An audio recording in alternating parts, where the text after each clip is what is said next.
What's up guys, it's It's Gone, and today we'll be looking at the 2019 MLB Draft just 5 years later. With the 2024 MLB Draft just around the corner, it can sometimes be hard to truly recognize the significance of it all, since most of the players won't be making huge contributions until at least a couple of years later. It often takes at least a half decade to truly see the strengths of the draft. The 2019 MLB Draft has the potential to be one of the better draft classes of all time, and definitely one of the best draft classes in the 21st century. 5 years later, the players in this draft class have accumulated roughly 157.2 WAR, with 84.4 of that coming in the first round. For some comparisons, the 2018 draft so far has accumulated only 80.3 WAR from their first round, and it is not until the 2015 draft, which saw Swanson, Bregman, Kyle Tucker, and others, in which a first round has seen more production.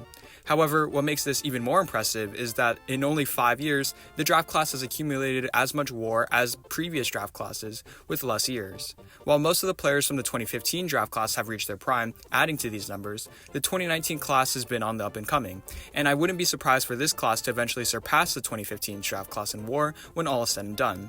Hampered by a pandemic right at the beginning of their professional careers, the majority of this draft class has pushed past the setback and are now some of the brightest young stars in all of baseball, with a huge ceiling and deep class filled with stars alike.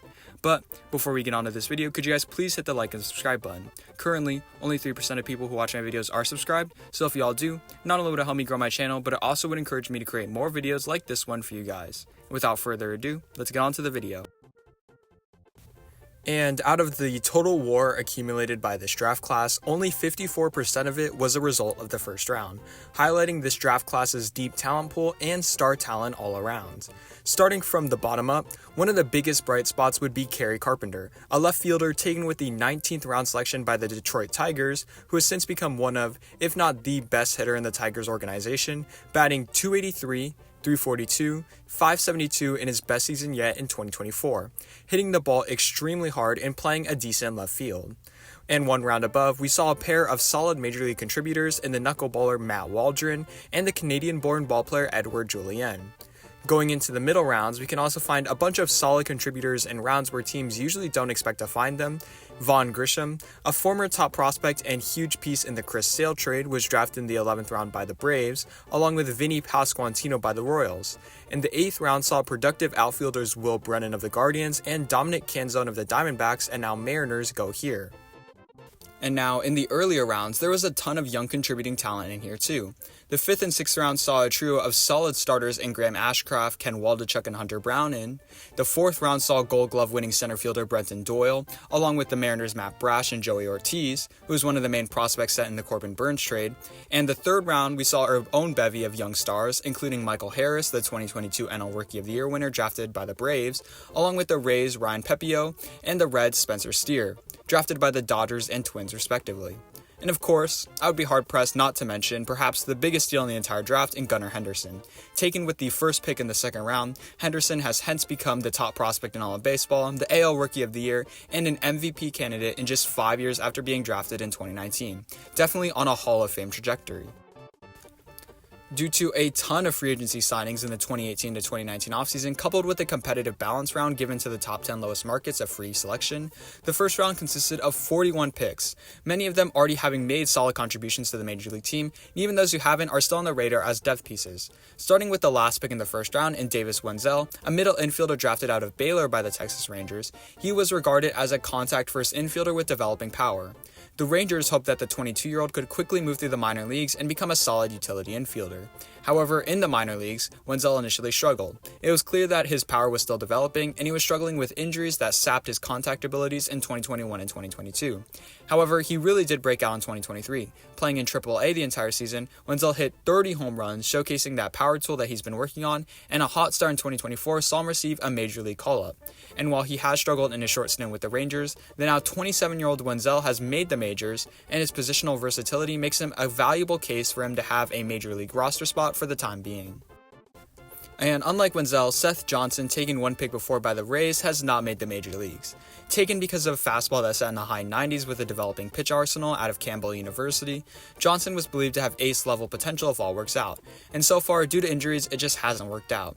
Amidst 5 minor league seasons in a trade to the Orioles that sent Trey Mancini to the Astros and Jose Siri to the Rays, Johnson has yet to pitch over 100 innings, and the 25-year-old is still in Double-A. Next up, Matt Wallner was selected with the 39th pick by the Twins, and he had some elite level power coming out of southern Mississippi, and showcased that by hitting 50 home runs across 261 minor league games spanning across 3 seasons to warrant a major league call-up. However, since his call-up, Wallner has since bounced between the major and minor leagues, struggling with strikeouts along the way. At only 26 years old and 3 short major league stints along the way already, Wallner still has a lot left in the tank to prove that he's more than just a 4A player. And if he can cut down on the strikeouts, the former 39th overall pick's light tower power could make him a valuable corner outfielder. And as for picks 38 through 35, none of them have reached the majors. However, since this draft is still quite young, it would be unwise to write them off just yet. With the 38th overall selection, the Yankees selected TJ Sikkema, a left-handed pitcher who is now 25 years old and pitching in high A as a reliever for the Royals. With a low 3/4 arm slot, there's a place for a lefty deceptor reliever on any team, and Sikkema just needs to get his control under works, as relievers tend to have longer development curves anyways. Sammy Siani was taken 1 pick ahead of him as an outfielder, and in 2024 has been his best season yet, making it all the way up to AA with a 767 OPS in 63 games. Always known as a complete hitter, Siani is only 23 years old and with the prime of his career likely still ahead of him. JJ Goss was a high school pitcher drafted by the Rays who was taken along slowly, with him still being in high A in his age 23 season despite great results, with a career 245 strikeouts in 245 innings. With hope, Goss moves up to AA by the end of the season and knocks on the door to the major leagues by the end of the 2025 season or early 2026 seasons, where he'll only be 25. Lastly, Kameron Misner was drafted by the Marlins only to be traded also to the Rays in 2021 for Joey Wendzel, and is now in AAA at 26 years old. With good power and speed, Misner has hit 11 home runs and stole 22 bases in 75 games this season, and I'd be surprised if Misner doesn't make his major league debut sometime within the next year, hopefully to good results and stick as a power-hitting corner outfielder with good defense. One of the main storylines going into this year's draft would be the Diamondbacks, and their massive haul of picks that they had in this year's draft. They had 7 of the first 75 picks, which they balanced nicely between hitters and pitchers. And with the 35th overall selection, acquired by losing AJ Pollock in free agency, they selected Drey Jameson. Jameson was considered to have a plus fastball that sat in the high 90s, and with heavy sink and a good curveball and slider to play off of that, he dominated the lower levels of the minor leagues. But Jameson fell prey to Arizona's incredibly hitter-friendly ballparks in Double and AAA. After making his major league debut as a starter in 2022, Jameson shifted between the bullpen and rotation in MLB before spraining his UCL and needing Tommy John, keeping him out for all of 2024. And when he comes back in 2025, it will be seen if his stuff is still there, but Jameson had a 2.87 ERA in his time in the major leagues before getting hurt, highlighting that he does have the talent to belong either as a starter or reliever if his stuff does return. In fact, the Diamondbacks actually had back-to-back picks here, this one for losing Patrick Corbin. Here they would take Brennan Malone, who would be one of the main pieces in the Starling Marte trade back in 2020. Since being drafted, Malone has suffered a laundry list of injuries, including a shoulder tear that kept him out for all of 2022, and has been ailing him ever since. He's only pitched 35 innings across 5 years, and will likely be a reliever who makes his debut by 2026 if all breaks right with these injuries. Now that the competitive balance rounds are out of the way, now onto the actual first round, the Astros with the 32nd overall selection selected catcher Korey Lee. Deemed a huge reach at the time, Lee was projected to go in the 3rd or 4th round, but he was deemed a strong catcher with some elite level raw power and arm strength. Throughout his minor league career, both for the Astros and White Sox after a trade for Kendall Graveman, Lee was one of the better hitting catching prospects in the minor leagues, although not one of the elite ones. And now as a starter for the White Sox, both as a catcher and DH, Lee has been a bit underwhelming with an 84 OPS plus, but is only 25 years old and has been a major league catcher for 3 seasons now. Definitely on the up and up for a long and a hopefully productive major league career as a catcher. Michael Busch was the Dodgers' 2nd pick in the first round for failure to sign their 2018 one.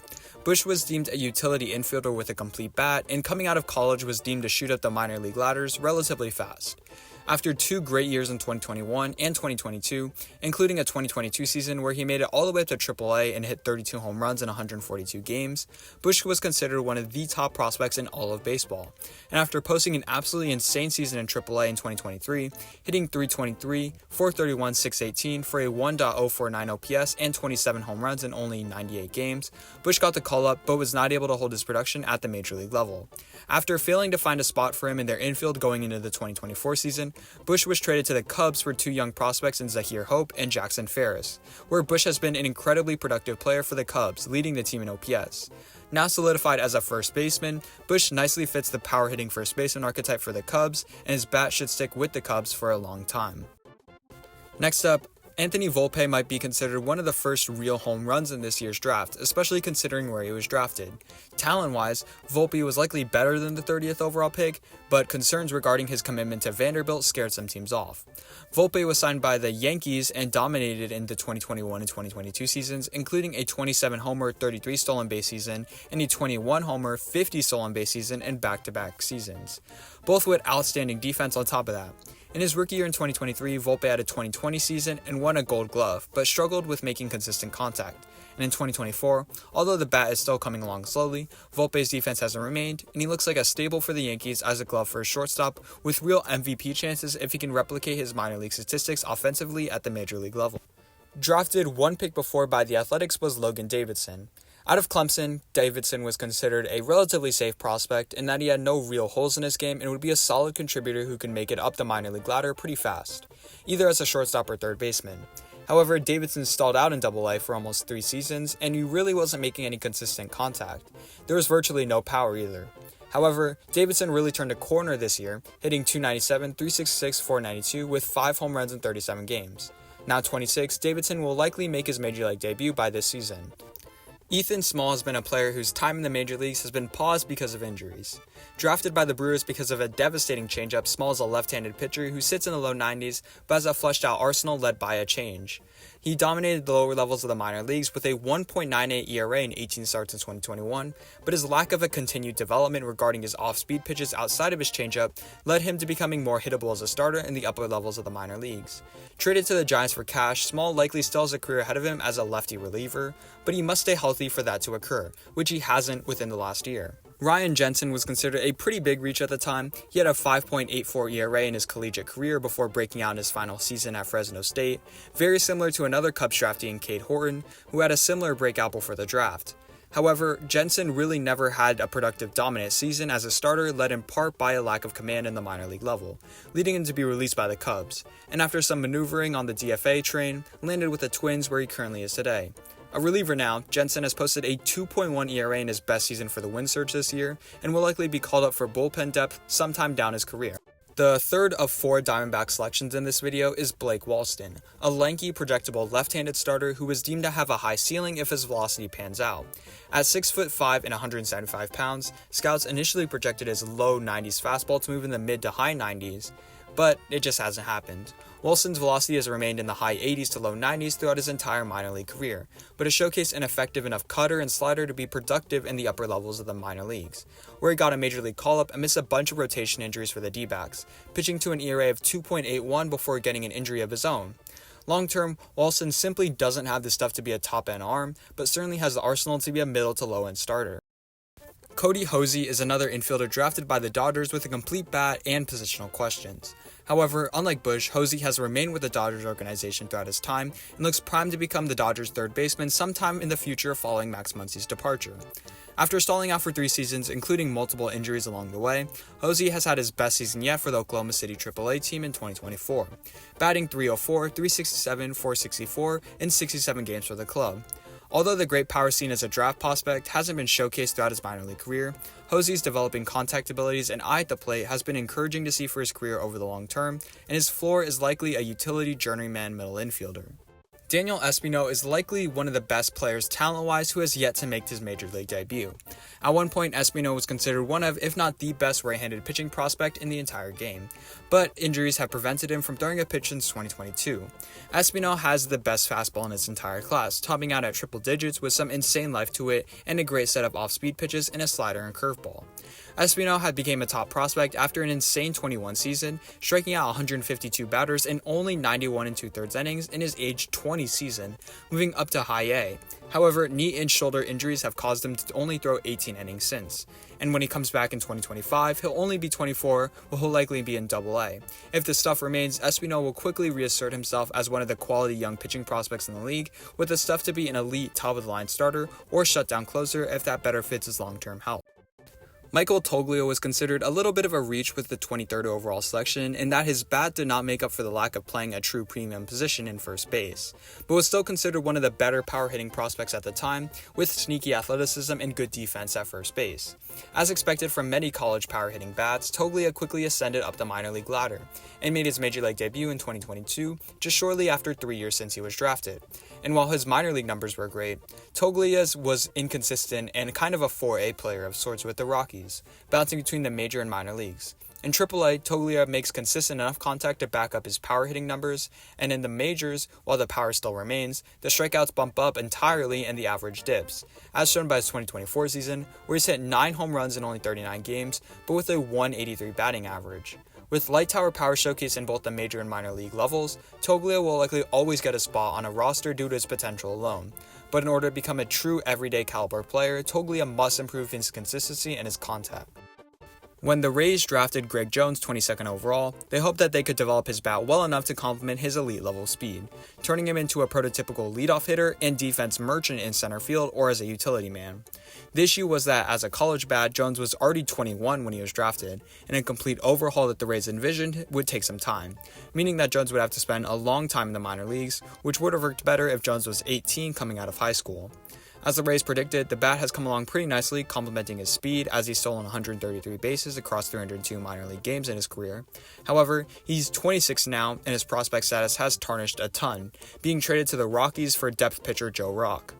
Jones actually fits pretty nicely with the Rockies here, and that his speed should be able to quickly cover Coors Field pretty nicely, but Jones' leadoff archetype and developmental plan the Rays took him with was never meant for a first-round pick, leading to a relatively underwhelming selection, but still has time to make that up.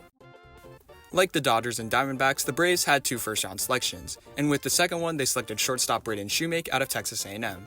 Another collegiate bat with a polished game and propensity to make consistent hard contact, Shewmake was projected to reach the major leagues pretty fast, but was mediocre in his minor league career, never posting an OPS above 715 outside of his first professional season where he was in Single-A, tarnishing his prospect status en route to a trade to the White Sox for Aaron Bummer in the 2023-2024 offseason. And like many White Sox hitters this year, Shewmake has struggled this season, posting a 337 OPS in 29 games with the major league club. And although things do look bleak for the former first-rounder, Shewmake is only 26 years old and has the potential to turn things around with a couple of right adjustments to his unorthodox swing. And through 5 years, George Kirby has looked like the best pitcher to come out of this draft, and for good reason. Kirby was initially drafted after an insane collegiate season, which saw him post a 24-1 strikeout to walk ratio in his sophomore season, only to go out the next year and dominate in similar fashion. Well, since being drafted, Kirby has just continued to do just that. After dominating in the minor leagues, Kirby was called up in 2022, very fast, especially for a starting pitcher, and hasn't looked back since. Already with a fastball that sits in the mid to high 90s, Kirby has pinpoint command too, and simply doesn't walk that many batters. After pitching 130 innings with a 1.5 walks per 9 innings in his rookie year in 2022, Kirby pitched 190 innings in 2023, walking only 0.9 batters per 9 innings and striking out over 8 over that same time period. Kirby has posted his best season yet so far in 2024, continuing to only walk 0.9 batters per 9 innings, but is now striking out more batters and limiting the long ball more. Is Kirby helped by the Mariners' pitcher-friendly ballpark? Yes, but Kirby's pinpoint command and stuff would make him a successful pitcher anywhere he goes. And yet, despite being the best starter in this draft class so far, Kirby was actually the last pick on a run of starting pitchers, highlighting how much unknown there is in the draft. Picked right before him was Zack Thompson by the Cardinals, a lefty with injury concerns at the draft that eventually forced him into a reliever role for the Cardinals. Still with the great curveball and slider that got him drafted, Thompson racks up a ton of strikeouts, but a relatively hittable fastball and command issues limit his potential as an elite reliever. Quinn Priester and Jackson Rutledge, picked with selections 18 and 17, share similar careers as right-handed pitching prospects who have struggled with injuries throughout their minor league careers and when on the field have failed to miss barrels to prove to be an effective major league starter. However, Rutledge is only 25 and Priester is 23, so there's still a ton of time to make an arsenal change to improve their careers, which have been underwhelming at the major league level so far. Corbin Carroll fell to pick 16 here in large part thanks to his frame. Scouts believed that his 5'10 frame would make it impossible for him to hit any more than 10 to 15 home runs in a season. Nonetheless, his other tools were loud enough for him to warrant a first-round pick status. From his elite-level speed to uncanny contact abilities to plus defense, Carroll's profile was intriguing enough even without the power. However, as Carroll progressed through the minor leagues, despite injuries, he impressed, especially in the power department. 2021 saw him play only 7 games due to a shoulder injury, but 2022 he really broke out, hitting .327, .425, .610 with 24 home runs and 31 stolen bases in only 93 minor league games, en route to a major league call-up at only 21 years old. 2023 was where he put himself on the map nationally, winning NL Rookie of the Year, becoming the first rookie ever to hit 25 home runs and steal 50 bases, and being an all-star starter. And while 2024 has seen a pretty huge sophomore slump, with the power in particular taking a huge hit, Carroll is a productive enough player with the bat-to-ball skills and defensive abilities to be a huge contributor and a fairly complete ball player for a long time. An absolute home run of a selection by the Diamondbacks in this regard. And taken right before Carroll were a trio of shortstop prospects. Often, teams will draft these prospects with their first selection, seeing as how they are premium positions, and their athleticism should allow them to move to other positions around the infield or outfield pretty seamlessly. Sometimes this works out very well, like with Bryson Stott, and sometimes not as well, like with Walston and Keoni Cavaco, who were taken with the 15th and 13th selections. Although it is still too early to make anything out of their careers just yet, it's not off to a promising start. Walston, at 25 years old, is on his second team now in Double-A, and Cavaco, while only 23, is still in High-A, with a career OPS of only .602. Out of these shortstops taken here, the only one to pan out so far has been Bryson Stott, taken with the 14th overall selection, who has since moved to second base. Stott was deemed a pretty well-rounded contact hitter and defender at UNLV when drafted, and a terrific 2021 season in the minor leagues that saw him hit .299, .490, .486 across High-A all the way up to Double-A put him as one of the top prospects in the Phillies organization. And while his rookie season in 2022 was pedestrian, playing at both shortstop and second base with an 85 OPS plus, he broke out in 2023 as a second baseman, playing good defense and hitting .280, .329, .419 for a 102 OPS plus. And while his offense has tanked like the league around him this year, he's a plus defender at second base and has the contact abilities to make him a valuable contributor, especially in that potent Phillies lineup. Brett Baty is an interesting selection here at 12. At one point in his tenure with the Mets, he looked like their heir apparent to David Wright, but now he doesn't even have a starting spot for the team in the long run, all in only 5 years. Baty was drafted by the Mets out of high school with one of, if not the best power tools in his class, and throughout the minor leagues, he showcased that elite hitting prowess, specifically hitting .315, .410, .533 across 95 games in Double and Triple-A in 2022 with 19 home runs, becoming a top 30 prospect in all of baseball. However, his major league career has been night and day from his minor league stats. He struggled with strikeouts and consistently making hard contact. Across 3 years, he's hit .215, .282, .325 for a .607 OPS and only 15 home runs. Baty has looked underwhelming throughout his career so far, but only 24 years old, he certainly has the minor league resume to still have hope for a better tomorrow. Very similar to Baty in this regard is Alek Manoah, taken with the 11th overall selection as a power pitcher ranging in the mid to high 90s with a lethal changeup. Manoah's rise was really impressive. After only pitching 35 innings in the minor leagues, Manoah pitched 20 games in the 2021 season, holding his own to a 3.22 ERA in his age 23 season. However, 2022 saw the highest of highs, making the All-Star game, pitching 196 2/3 innings with a 2.24 ERA. However, after looking like one of the brightest young pitchers in all of baseball, Manoah's production has fallen off a cliff with a demotion in 2023 and a UCL injury in the 2024 season, which delayed what could have been a nice bounce-back season. With these levels of injuries and inconsistencies, especially regarding his command, the jury is still out on Manoah, but his huge 2022 season shows exactly what he is capable of, especially reaching his prime at just 26 years old. Hunter Bishop is the highest drafted player who has yet to make an impact for the Major League team. Drafted out of Arizona State as a power speed threat in the outfield by the Giants, Bishop has yet to find his power stroke since the pandemic, and has suffered a litany of injuries including an elbow injury that took him out for the entire 2023 season. 26 years old and now in Triple-A, Bishop still has the potential as a fourth outfielder/defensive replacement at the Major League level, even if the bat is not what scouts initially projected. After Hunter Bishop, the first 9 selections are where this draft really shines. In here, there's a couple of superstars as well as productive young players that many fans are sure to recognize. Starting with Shea Langeliers, he was a first-round selection by the Braves, and drafted as a power-hitting catcher out of Baylor. Shea Langeliers was always one of the top prospects in the Braves organization before being one of the main pieces in the trade to the Athletics that sent Matt Olson to the Braves. Since the trade, Langeliers has spent the bulk of his time on the Major League squad, where he is slowly looking like the franchise catcher that they envisioned him to be in the trade. As with many young catchers, he's had his ups and downs. His career MLB batting average is only .207, and he's one of the worst framers in the league. but he also hit 22 home runs last year and is leading catchers with 15 home runs this year, while also having one of the better pop times as well. Only 26 years old and with 4 more years of service time after this one, Langeliers is one of the players Oakland can build around as they rebuild this roster. Taken one spot before was Josh Jung, who was selected by the Rangers at 8 due to his combination of power, on-base abilities, and arm for third base. Jung's minor league career was stellar, batting .310, .379, .532 across 153 games with 30 home runs and roughly 2 full minor league seasons before getting a cup of coffee in 2022. 2023 showcased his potential as a productive third baseman, as Jung finished 4th in AL Rookie of the Year voting, was an All-Star, and helped the Rangers win the World Series by hitting .266, .315, .467 with 23 home runs and stellar defense at third base. And in the playoffs, he performed even better with an OPS over 800 and 3 home runs in 17 games. Although Jung has been hurt for the majority of the 2024 season and has been a down year for the Rangers, he's an immensely productive player when healthy in every facet of the game, only just entering his prime at 26 years old. The first pitcher selected in this draft was the Reds' Nick Lodolo, and for good reason. Lodolo was dominant as a lefty out of Texas Christian with a 6'6" frame, mid-90s fastball, and fleshed-out pitch mix. He looked like the next young stud and forced alongside Hunter Green for a long time. And the minor leagues were promising too, albeit shortened heavily by injuries and workload management.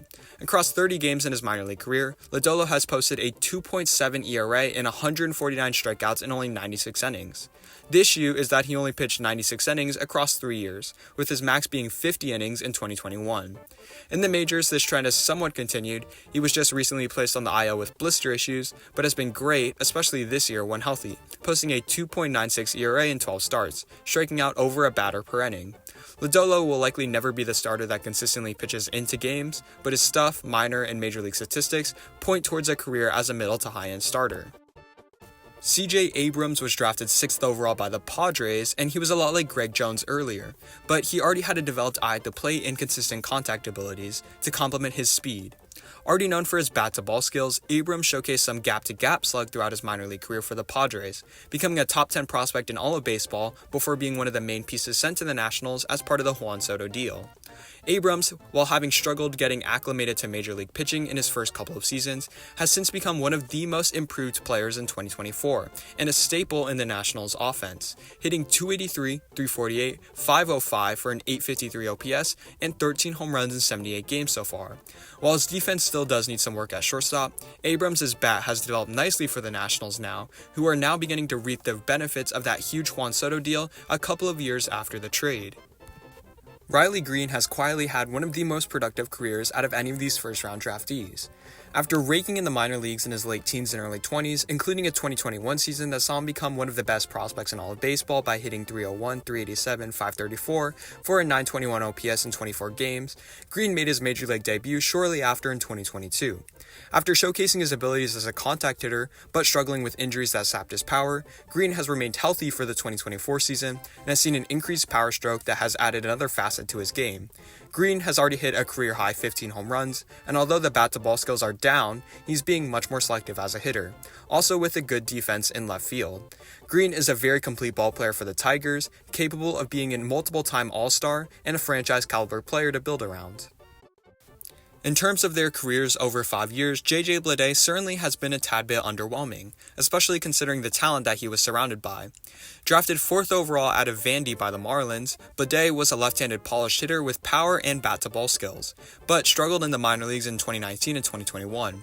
A 2022 season that saw an OPS of .835 in AAA put him back on the map, but a struggling major league debut saw him be traded in that offseason to the Athletics for A.J. Puck. Since then, Bleday has remained on the big league team for the majority of his time in Oakland, and 2024 has seen him evolve into a very productive ball player, hitting 11 home runs with a .117 OPS+. While definitely not the star that the Marlins were hoping for, Bleday has turned into a solid ball player for Oakland, and his power potential from the left-handed side is a valuable asset. Like J.J. Bleday, Andrew Vaughn's career has also been underwhelming considering the hype that he was drafted with. Considered one of the best hitters in his class coming out of California, Vaughn quickly shot up the minor league ladder and made his major league debut just 2 years after being drafted. Now in his 4th season in baseball, Vaughn has not established himself as an all-star caliber hitter at first base, and his numbers show little improvement year over year. Nonetheless, he's still a valuable power-hitting first baseman. While not all-star caliber, he is capable of hitting 20 to 25 home runs in a full season, while also making consistent enough contact to be valuable there. He's only 26 and will be 28 when he goes into free agency, where a team will pay him solid money as a solid first baseman. Going into the draft, Witt Jr. was a consensus top 2 selection. He already had 5-tool potential scouted going into the draft, and his ceiling was determined by how his bat would develop coming out of high school. And after raking in 2021, posting a .936 OPS across AA and AAA, with 33 home runs and 29 stolen bases as a 21-year-old, Witt would be ready for the major leagues in 2022. After making the team out of spring training as a top prospect, Witt Jr. would be a tad bit underwhelming as a rookie, but still got 4th place in Rookie of the Year voting and had a 2020 season of his own, showcasing that power speed threat. 2023 saw immense improvement. Witt would go from a defensive liability to one of the best defensive shortstops in the game, while also posting a 30 home run, 49 stolen base season and an .814 OPS, en route to getting a massive contract by the Royals. Since then, 2024 has proved to be Witt's best season. Witt is playing incredibly with elite level defense and has boosted his contact abilities by leading the league in hits, while also having 14 home runs and 22 stolen bases.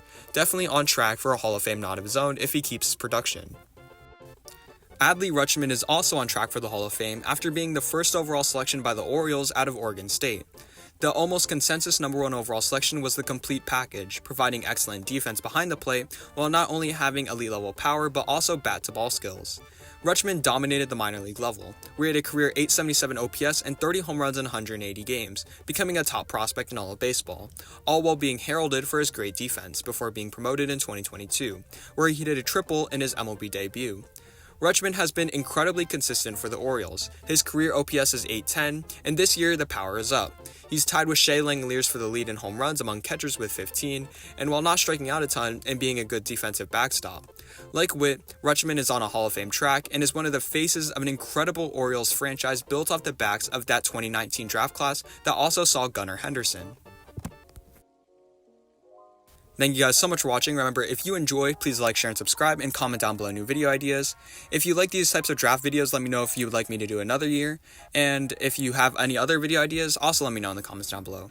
And without further ado, I'll see you guys in the next one. God bless.